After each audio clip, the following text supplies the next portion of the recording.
In America, there's been a nuclear green light by various administrations for 30 years, and not a single plant has been built. And in order to kickstart the industry now, they have offered an unprecedented suite of subsidies. 80% of project costs are guaranteed by the government. I could go on and on with the subsidies being offered. So you want the lights to go out, do you?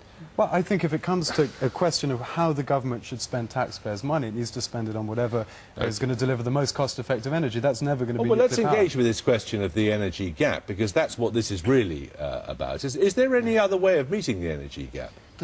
It's not just about nuclear power. Our electricity companies need to spend between 20 and 30 billion pounds at least in the next 12 years on new power stations, simply because stations are closing for old age and the nuclear ones are scheduled to close.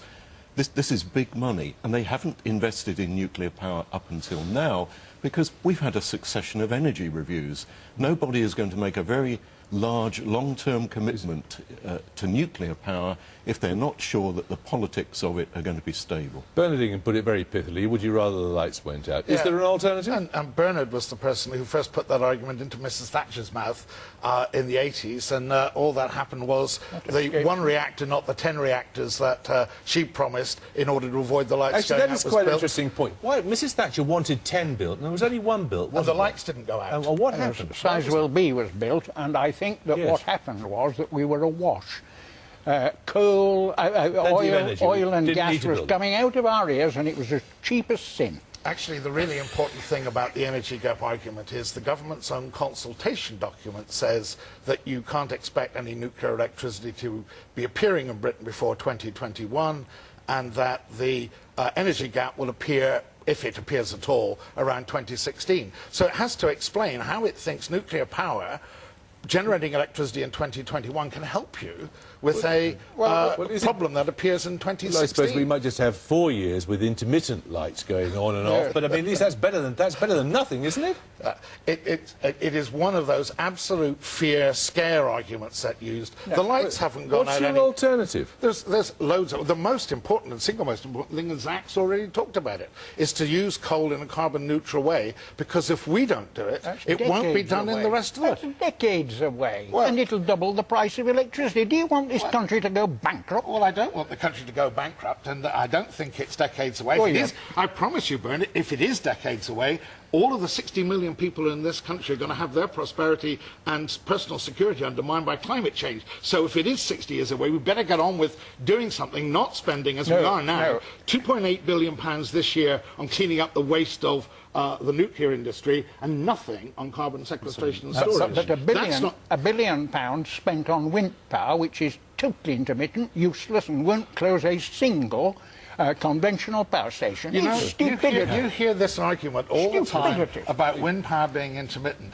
Actually, demand is intermittent too, and because of that, we have to have 20% or more surplus capacity in our electricity system to cope with the fact that demand is intermittent. My only point is, we're used to coping with intermittency. We've been doing it for a very long time. There isn't any prospect of the lights going out. This wind power is an alternative. We need a range of different types of electricity production. Electricity is at different levels of demand, at different times of the day, at different times of the year. You need different technologies to be able to cope with that. There are certain technologies that you cannot command. If electricity demand rises at 5 o'clock in the afternoon, you can't go to certain technologies and say, please produce more. You can't ask the wind to blow. So we need a range of things, and the big electricity companies, they know this, and some of them want to put very large sums into new nuclear power. They want a balanced portfolio. So why haven't they done it? So they have not. Zach Goldsmith have a say. No, I was just going to say that, with the exception of clean coal, which is some way off, every alternative is something, whether it's wind, whether it's solar, whether it's microgeneration, whether it's combined heat and power, every alternative can happen in a much, much shorter time frame. Netherlands went from producing virtually no power from combined heat and power to having more than half of their energy generated through combined heat and power in less than a decade.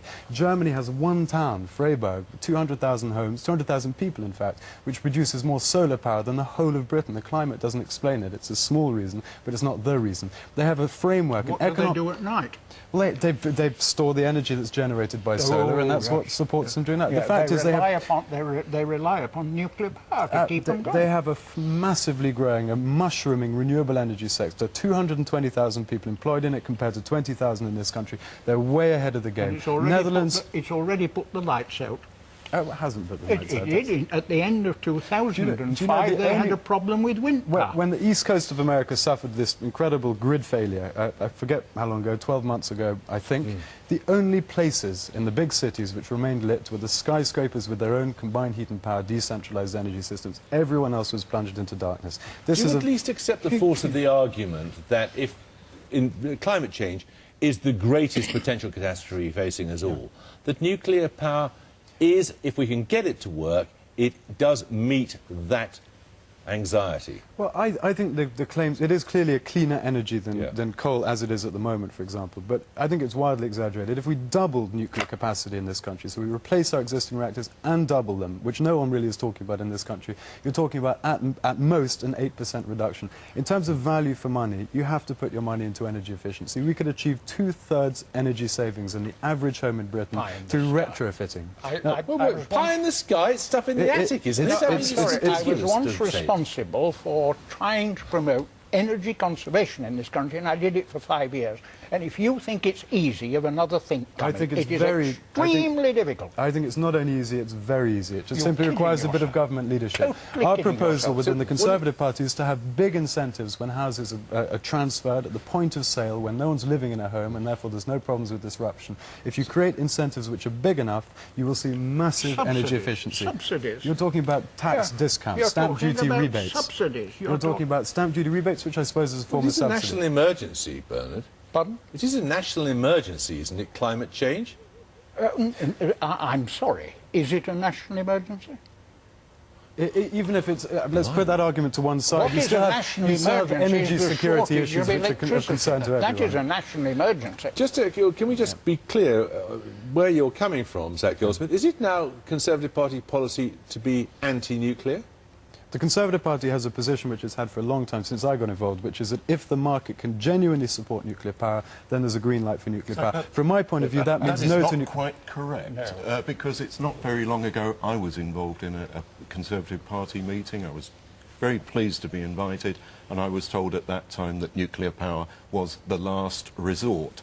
Now the policy seems to have changed, and it seems to be more on the lines that you've just described. But this is exactly the sort of political situation... According to you, there's no problem with that policy because it all can be done by the market. It makes it jolly difficult for people to make investment decisions when the politics... They need some political stability. But no, but the politics hasn't changed within the Conservative Party. It's been the same. My view is every 5 minutes in the Conservative Party. Alan Duncan was on television recently, and he came 4 squares, apparently, behind the government. It's just not true that. The party has always said that nuclear... they are. Absolutely Jeremy, not true. you The asked Conservative a really Party... important question just now, which was, can this help with climate change? Yeah. Which is the really important question. Yes. And whatever Bernard thinks, most of the world thinks that this is a global emergency. Gore used the right expression. They're doing much about it.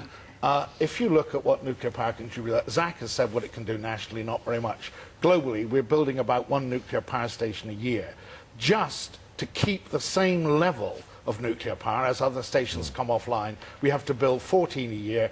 Frankly, and as Susan pointed out in her film, there's no prospect that the supply chain for nuclear power stations, their reactor vessels and so on, can build 14 a year. So it can't help you. And just, can we just clear up, for only a minute left, one final anxiety. Are nuclear power stations now safe? That was why they stopped in America, wasn't it, after 3 Mile Island? No, they stopped. Nuclear power stations let's not get into why they stopped. Let me just ask the question. You started it. Yes, my mistake. I'm misinformed.